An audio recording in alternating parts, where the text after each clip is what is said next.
Good morning, guys. How are you doing? Couple of announcements before I talk about today's subject, which is going to be doing quick, rough, dirty, easy storyboarding inside Reaper, which is a musical DAW, but it's also a video editing suite. I don't use it for that. I'll talk more about that in a minute. So the first thing is, as I thought might happen, this last couple of weeks has been sort of inspiring for ideas.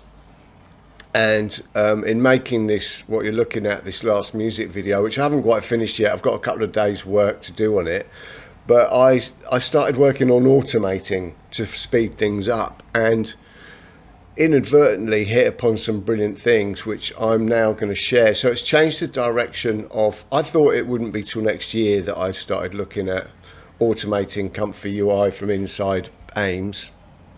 If you're not familiar with Ames, it's the storyboarding software application that I've made, which I thought it'd be more popular than it was, than it has been.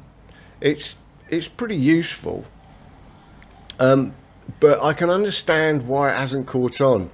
And obviously charging for things these days is quite challenging in the AI environment. But so I've decided to take a new approach, and what I'm going to do, and I'm not going to do it just yet, I've got to work on some new features that will allow me to run this inside Comfy UI, which actually works, which kind of surprised me. But I've developed a node for it. I talked about it briefly, and once I started using it, I realized I could use it for that. So I've developed a node for Comfy UI that is working, but it's working so well I'm going to have to develop it further before I release it. So, because it can do so much. So I can pretty much do everything from in there, which has changed the way I use it to what I thought I'd be doing next year. So it's evolved very rapidly. What I'm going to now do is finish this music video, then spend the next couple of weeks coding this thing into a working situation, and then I'm going to release it to you for the price of membership. And that means basically I'll probably do a slightly more expensive tier. At the moment there's just a tier 1 if you wanted to buy me a coffee to say thanks, which is $10 Australian. I'm going to set this probably at a second tier at around $15 Australian. You'll get all the features, you'll get the license for version 1. I've contacted the people that did buy it, and they've been okay with me doing this, and we're going to negotiate a deal. I'm going to negotiate a deal with them to make it fair. But yeah, I think it's the way forward. But yeah, that's so that's where it's at product wise. I will talk more about it as I know more, and I'm going to be working on it. I've got to hurry up and finish this music video to work on it. So let's now talk about Reaper and why I use Reaper as my music DAW. It's brilliant. I used to use Cubase and Logic, and I'm back in the old days, Cakewalk and all the old stuff. You know, I even had an ST Atari with Cubase on in 1991 or something. I got hold of one. So, but then I didn't really start my music production until 2001 with Cakewalk, when audio came out with it. And then I've since gone through everything. Used to pay a lot of money for Logic, and then got disappointed by it, and then I ended up discovering Reaper. Long story short, Reaper is brilliant, and it's free, and it's got a paid version. I pay for the license just to say thanks. You know, it's $60 and you get loads. But it's one guy who codes it. It's kind of one of those situations. But one of the wonderful things about it is you can drop anything onto a track, and that track then becomes audio, video, MIDI, whatever. So you don't have to it's not quite as strict as the other ones. Ableton, that was another one I used to have, and I'm not a big fan of really, though it's good for EDM stuff. This covers everything. But yeah, it's what I use it for now. If I have to make a final cut of a video, Davinci Resolve, no questions about it, I'll go to that, because it does all the colorization and all the wonderful things, and I will do some videos on that. But I feel a bit of a fraud because I'm no expert, and there are experts out there like Cullen Kelly on Davinci Resolve, and you really should go and see them, not me, for how to use it, and that's why I don't say much about it. But Reaper, I know very well. Now, I used to, if you look at my old music videos, they were all done in Reaper. But now, especially with AI and the fact everything needs to happen faster, I wouldn't use Reaper for video editing. But what I do use it for is very fast on here, or even my crappy little laptop over there, Linux one, roughing up an idea. And why it's really useful, I'll have to put my headphones on so I know when I'm speaking and when music's playing. Let me just check whether this is coming through. Yeah, it is. Okay, so let me lower the sound there down a bit. Okay, so I've got my song, and you know, this is what I've decided. This is written by me. It's called Devil in the Wind. Yes, that's a funny name, but that's what I called it. I wrote it in 1991. I've redone it through Suno, remastered, and I like it, and I want to do a video. And so what I've done is roughed up an idea, and what I tend to do is work out the length of the song. I know roughly what I want for the idea, and then I go to one of the LLMs like ChatGPT or whatever I feel like using that day, and go, I've got a 5 minute 40-second video.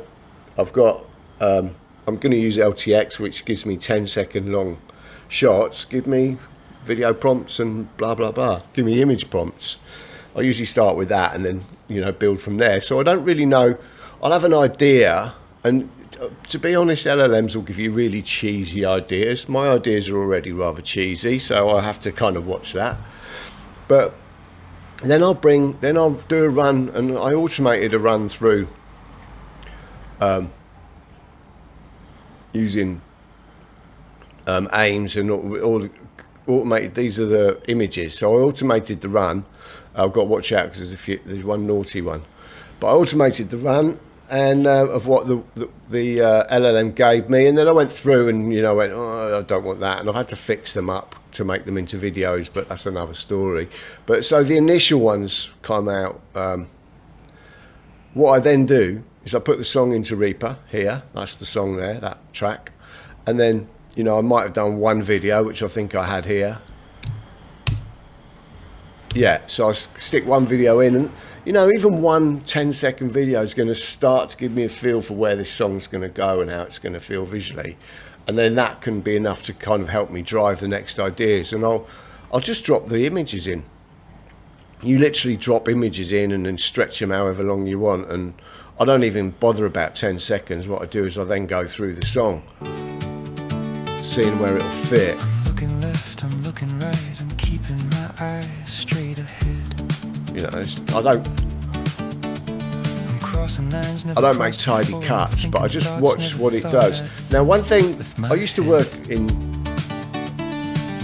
naughty side of film. I'm always telling you this, so I don't know why I bore you with it. I'm probably quite proud of it secretly. But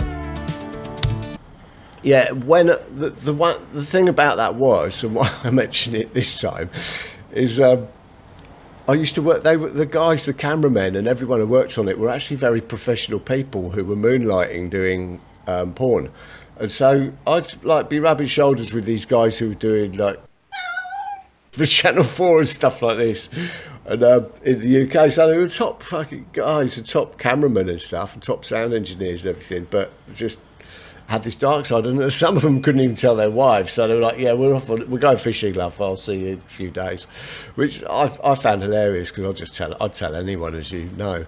But yeah, so the point being of that little segue was, yeah, I used to try and come up with scripts for porn, and I'd go and meet my cameraman friend in the local strip club in Ruislip in London, and he'd just laugh his head off at me at my script ideas, and he said, like, don't try and make porn stars act, and don't try and make actors do porn. It's just, you don't cross the beams, it's oil and water. But the other thing he taught me was, because he'd done a lot of professional music videos, and he said, if the video directly follows the script, it'll just be cheesy as hell. Don't do that. He said, so they tend to, there'll be a theme or kind of occasional crossover, and as you can see, my guys walk in here and the lyrics. I'm looking left, when they come in. Right, I'm keeping my eyes straight ahead.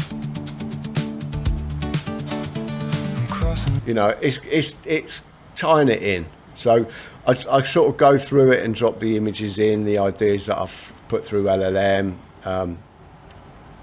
and you know, it's then I start banging them together and see where the chorus comes in. You could put little markers here where things happen, and I don't do anything too religiously. This is about high speed. I better jump over that one. This is about high speed working to get the idea, to get the flow. And if there's anything missing, chuck it in. And like in this, immediately I saw the gap, which was around this area where there's a drop. Think about what I said. And it, you know, cheese, silly cheesy stuff and ridiculousness. But that's me. You're gonna get that. And it's so I had to fill all these ideas in here. They weren't in the script originally. And if you look at the ordering of my, you can see how it went, because here's the order number that I've now set all the shots at, and here's where they began. It's like all over the place. I don't think a single shot stayed in the same place. And this is why storyboards like this and how they function are important for us, and probably different to old storyboards, and all the numbering's all over the place, which wouldn't happen in a proper film. So we need this flexibility, because it was while I was in Reaper that I was like, oh, actually I want these guys where there's a bit of pressure here. I want to put this back over here. And oh, actually this little march where there's people marching at him, no, that doesn't work there. I'm going to put it back over. And you just throw it all over the place. And I mean, maybe they do that in film editing, but I'd be surprised, because there's strict rules about following stories, isn't there, and scripts and stuff. And you know, people have paid a lot of money to have it their way, and so on. So it's I've got a funny feeling we're breaking new ground, which is one of the reasons why I didn't really want to call this filmmaking or movie making, and thought we should change the lexicon of language. But anyway, that's enough of that. Let's talk about that. And I think that's actually it. Let's not talk about anything else. I think we're done. And you can see where I began with these shots, and then afterwards changed it quite drastically to different ideas. As creative ideas popped up, I went, oh, I don't want him walking through the country. I want him to go out this exit door that's in the middle of London, and it goes into a kind of yellow brick road. So that's the idea so far. And then what I'm doing from there is now using a custom node I've started working on to run the videos directly through here, from here, so in Comfy UI, which is fantastic, and it works. So as I said, I'll be sharing that. I'll probably be about, give me 2 weeks and it'll be with you, probably, hopefully sooner, but we'll see. And yeah, if you're interested in Reaper, I highly recommend it. What I would do, just some tips, pause it and look at that. Download it from Reaper FM, which is the site. You can download it for free. I don't know if it's a OS X version. Unfortunately, my AIMS doesn't yet work on it because I don't have Apple anymore. I'll stop moving that about. There's some instructions here on how to install a portable version of Reaper, and mine sits, it's really cool actually, because it just sits in its own folder there. I mean, I've been working with it for years, and it's 1.2 gig. And whenever I upgrade it, whenever they send out an upgrade, I'll just take a copy of that, dump it somewhere. That's the backup. That's simple as that. It runs, everything runs inside there. And honestly, it's a brilliant bit of kit. And for roughing up storyboards, you would need nothing better. You could get nothing better. Davinci's too cumbersome and heavy, but brilliant for the final stuff, but too big, too professional almost for this stage, where you just, let's move that about there, and you move and zoom in and out with your mouse, and it's all really fast. Maybe it's because I'm used to it, but it's actually definitely simpler than Davinci. The other tips and tricks is Kenny Joya. I still can't say his name. He's got a New York accent, and he honestly is one of the funniest. You just smile when you hear his voice. It's the way he speaks. It's funny, but he just got everything on Reaper. If there's anything about Reaper, he's the man to go to. So there's Reaper Mania. on YouTube if you want to learn more, even though I think all their resources take you to that. I think you can get it all from him. Yeah, the user guide, I think he's done most of that. And then finally the forum, where Kokos, which is the who made Reaper, is a forum for it, which is brilliant if you run into any problems. But yeah, so I'm really pushing Reaper. I love it. It's nagware. It'll, if you don't buy a license, it'll just pop up with a, do you want to buy a license? Come on, you want to buy one, don't you? And then leave you alone.